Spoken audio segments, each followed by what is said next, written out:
Trump to push China on trade. North Korea during visit Beijing. U.S. President Donald Trump nodded appreciatively as China's 11 Jinping showcased the centuries-old temple in Beijing's Forbidden City.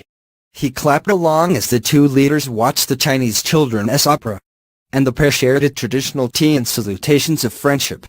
Trump's two-day visit to China opened with diplomatic niceties aplenty Wednesday. But thorny issues await the two world leaders behind closed doors, including potential tensions over trade and China's willingness to put the squeeze on North Korea over its nuclear weapons program. Ahead of his arrival, Trump delivered a stern message to Beijing, using an address to the National Assembly in South Korea to call on nations to confront the North.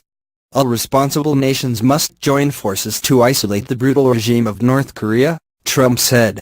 You cannot support, you cannot supply, you cannot accept. He called on every nation, including China and Russia, to fully implement UN Security Council resolutions against North Korea enforcing sanctions aimed at depriving its government of revenue for its nuclear and ballistic missile programs.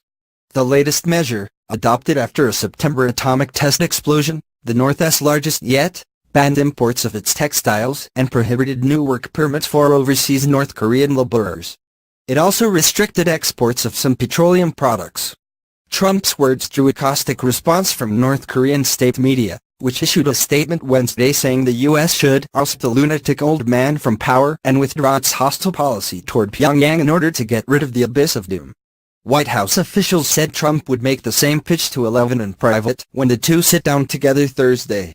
China is North Korea's largest trading partner, and Trump is expected to demand that the nation curtail its dealings with Pyongyang and expel North Korean workers from its borders. Trump has praised China for taking some steps against Pyongyang, but he wants them to do more. China is increasingly disenchanted with North Korea over its nuclear weapons development, but remains wary of using its full economic leverage over its traditional ally. It fears triggering a collapse of the North's totalitarian regime that could cause an influx of refugees into northeastern China and culminate in a U.S.-allied unified Korea on its border. China poured on the pomp and pageantry for Trump's arrival. The President and First Lady Melania Trump were greeted at the airport by dozens of children who waved U.S. and Chinese flags and jumped up and down. The couple spent the first hours of their visit on a private tour of the Forbidden City, Beijing's ancient imperial palace. It is usually teeming with tourists, but was closed to the public for the presidential visit. The Trumps walked alongside 11 and his wife through the historic site and admired artifacts from centuries past.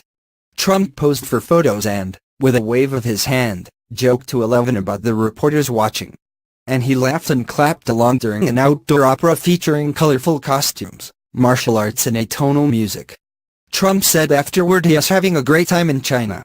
But much of the remainder of his stay in Beijing will revolve around deep negotiations over trade with Pyongyang and other matters. The president also is expected to showcase a round of business deals signed Wednesday by Chinese and U.S. companies that the two sides say are valued at $9 billion. Among them, a pledge by China's biggest online retailer to buy $1.2 billion of American beef and pork. Such contract signings are a fixture of visits by foreign leaders to China and are aimed at blunting criticism of Beijing's trade practices. It has a way of distracting from the fact that there has been no progress in China on structural reform, market access or the big issues that the president has tried to make progress on with regard to China, said Elizabeth Economy, the director for Asia Studies at the Council on Foreign Relations. Trump has made narrowing the multi-billion-dollar U.S. trade deficit with China a priority for his administration, and Commerce Secretary Wilbur Ross said Wednesday the deals were a step in the right direction. Achieving fair and reciprocal treatment for the companies is a shared objective, Ross said. Today's signings are a good example of how we can productively build up our bilateral trade. China's trade surplus with the United States in October widened by 12.2% from a year earlier, to $26.6 billion, according to Chinese customs data released Wednesday. The total surplus with the United States for the first 10 months of the year rose to $223 billion.